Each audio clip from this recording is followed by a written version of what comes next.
This is the Abbey Normal Podcast, here to tell you that you're weird, and that's normal. VM is all-encompassing. Voicemails, voice memos, vagina monologues, virtual matriarchy. It's the shit that, we weren't intentionally recording. Right. Should we talk about my hair? Yeah, let's talk about your hair. We can talk about both of our hairs because That's true. We have both had very exciting hair weeks. Or months. Whatever. I mean, we haven't seen each other in a while, so it's fine. Right. Your hair looks great. Thanks. It's much shorter than when I saw you a month ago. Yeah, I cut off some, between, 4 and 6 inches. And tell me what possessed you. Well, I went to Italy for vacation. Because I leave the country every year on my birthday. You know, I got to get out of town. Because I don't like to make a big deal of my birthday. So, I mean, going to another country on your birthday feels like making a big deal out of it. I don't like to have other people feel like they need to make a big deal of it. Okay. If that makes sense. We did have a very nice dinner for your birthday. We did. We had a though. beautiful birthday dinner. I loved it. Me too. But I don't want people to feel like, oh, we need to throw a party, or they feel like they have to get me something. So I just like to leave. Okay. And I usually nab a friend to go with me. Yeah. So yeah, I went to Italy. It was mid-September, so it was warmer than I was expecting it to be. Uh-huh. I thought it would be cooling down because I keep forgetting that climate change is real. Uh-huh. And I don't do so well in the heat. I'm super pale. I have red hair and blue eyes. I am not meant for that climate. I'm meant for Irish and Scottish climate, which is cold. Uh-huh. So yeah, I don't do so good in the heat. And so went to Italy. My hair was very nearly mermaid length, and it was driving me crazy because it was just hot and sweaty and on me all the time.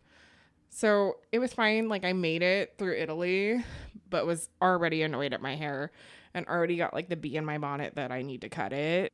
And then I had to go to London for work. And as I was exiting the airport and getting into a cab, I shut my hair in the door of the cab, and I was like, that's it? That was the tipping point.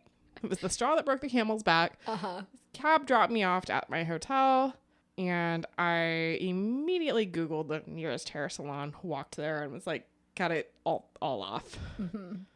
And this was in London. Yeah. So they spoke English. They did. And the ladies in the salon were like, are you sure? I think they maybe thought I went through a bad breakup recently or something. Right. And I was like, yeah, I'm super sure. So when they first cut it, they didn't cut that much off. And I was like, keep going. Bring it on up. So now I have shoulder length hair. Yeah, it looks lovely. Thank you. It is much more manageable. Right.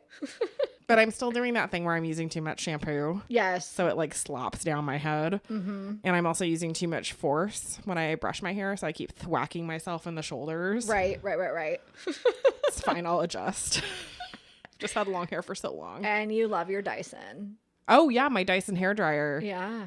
I never thought I was going to be one of those people that pay hundreds of dollars for a blow dryer. And then You are now. I am. Yeah. And it's so worth it. It is worth it. Every time I see you, I'm like, did you just come from the salon? I'm like a commercial, basically. Yeah, basically. You're just you have prom hair every day. It looks beautiful. Thank you.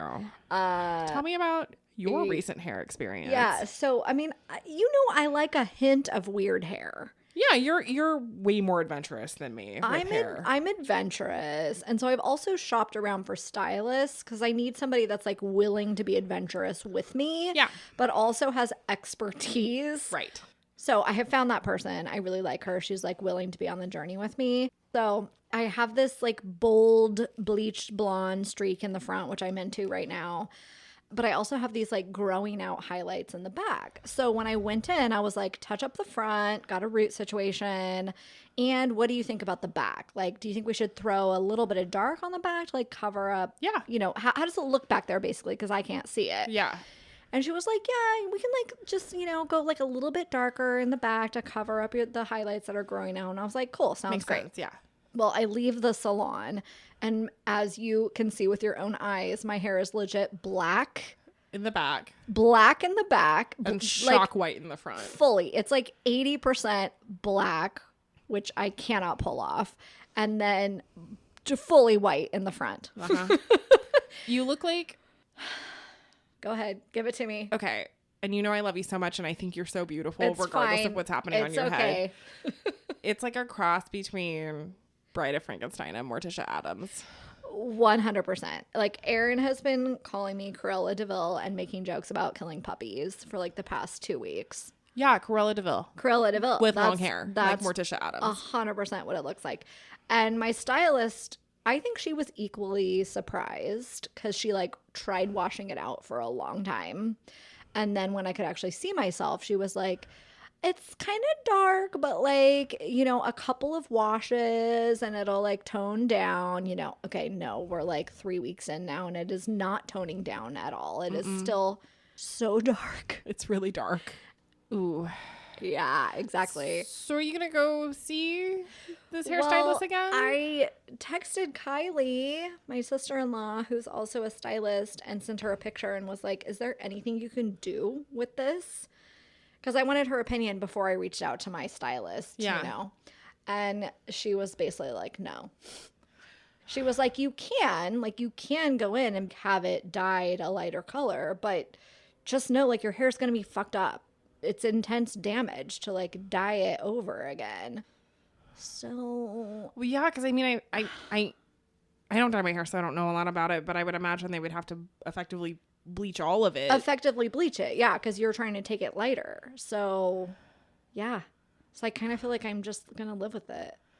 I had an interview earlier in the week, and I did put it back in, like, bobby pins and then put it in a ponytail. Yeah.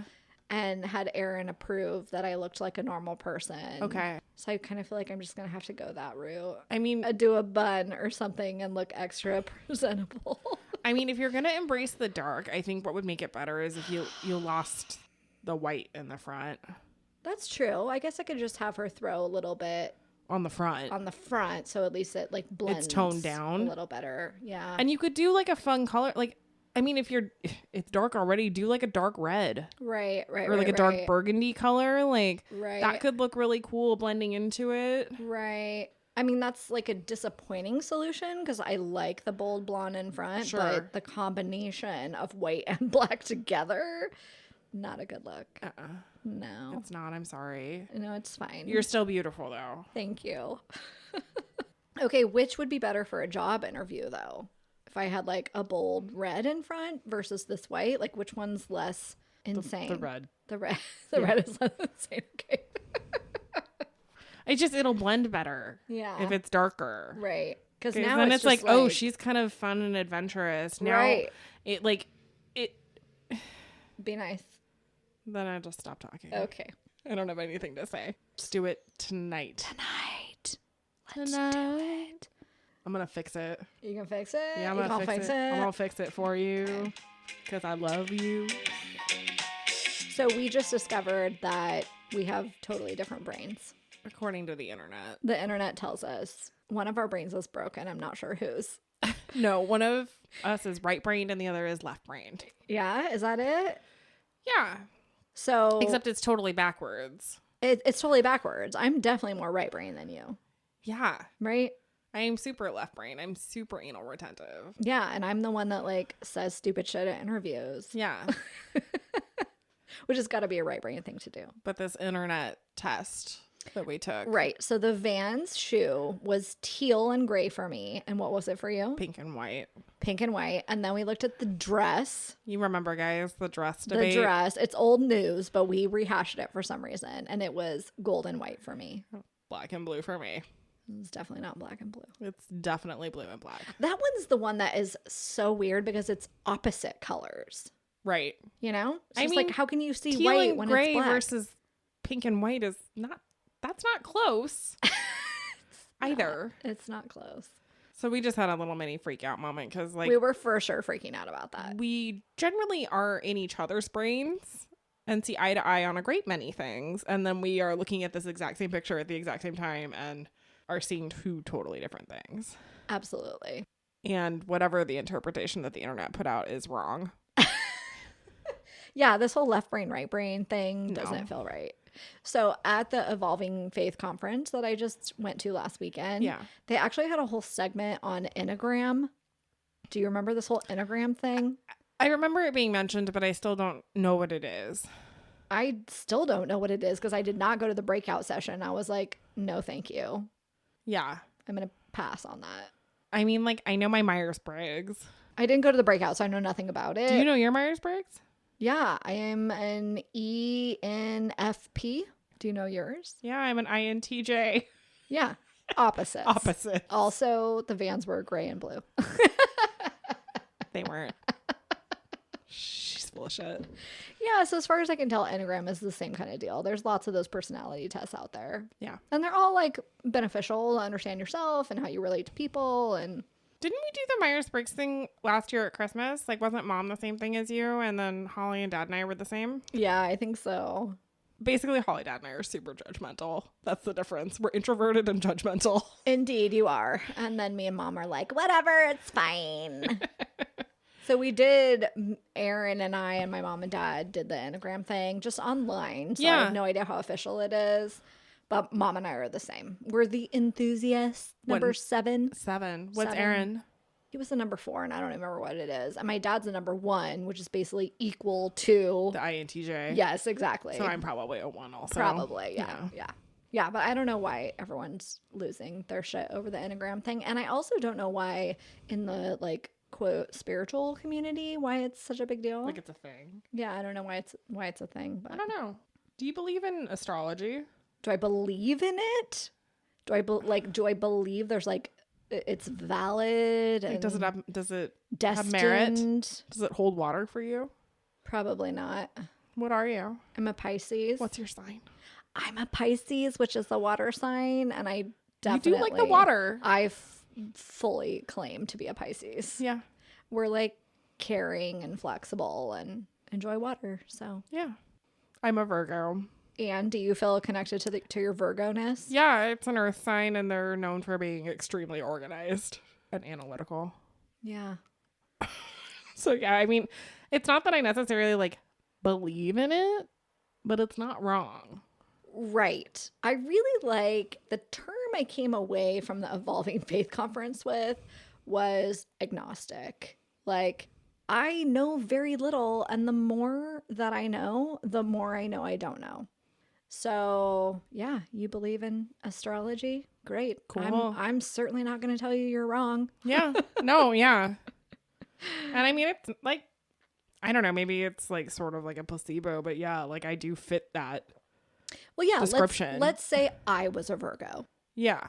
Would I feel equally connected by this organization description? Maybe. You do like to organize. I do like to organize, but do I feel like that's my primary driver? Like it's a defining thing about you. No, I feel more connected to the Pisces flexibility and caring. Yeah. Virgo's also got a loyalty thing in there, and I definitely have that. Like, ride or die, bitches. Yeah, I don't know. It could be trickery, right? Yeah, totally. Brain trickery. Is there an actual term for that? Mental illness? No. Oh, okay. No, I mean like when what are those people that like tell you your future? A futurist? No. A fortune teller? A fortune teller. Like when a fortune teller tells you your future and like no matter who you are, it sounds right to you. Right, because it's like super vague. It's super vague and we like all feel connected to whatever. It's like you're going to find love and you're like, yay, I've been waiting for that. Like, because every human wants that. Right. Like, is that what astrology is about too? Okay, that said though, I definitely went to one with some girlfriends once and we had some drinks. Because I sort of feel like going to like a fortune teller or, you know, a psychic that does like your cards or whatever, or palm reader. I sort of feel like that's the grown-up version of playing like girl talk when you're Oh, I know girl a talk. young girl. Oh, I know it. Yeah, so I kind of feel like that's the grown-up version of that. And so I went with some friends. And at the time, I was sort of casually seeing this tattoo artist, and he had a septum piercing. Uh-huh. It was a gauged one though, so it was like big. Okay. And obviously I did not mention this to the psychic. Mm-hmm. And she fully said something about a new man in my life who had a bull ring. Weird. And so that felt kind of creepy and like really rather specific. That does feel specific. There's not very many people that have those. Right. I mean, I feel like when you and Holly and I did our Tarot cards. Oh my gosh, when we did our tarot cards. Yeah, I was screaming. I was fully screaming. I'm like, because it felt so specific to each one of us. Yeah. Like each of our readings felt specific. And mind you, this is all via the internet. We did not have a professional tarot reader at all. No, we were drinking a lot of wine and doing them ourselves and using internet interpretations of the cards. Right. But when I looked at them, if you switched them around, like what I got would not have been valid for you, Right. or Holly's valid for me or whatever. Yeah. I don't know. There's something to it, but I'm agnostic about it. Right. I'm agnostic in general. I know. Maybe I'm just indecisive. Maybe that's the Yeah, deal. maybe that's what it is. That's probably part of being a Pisces. We're indecisive.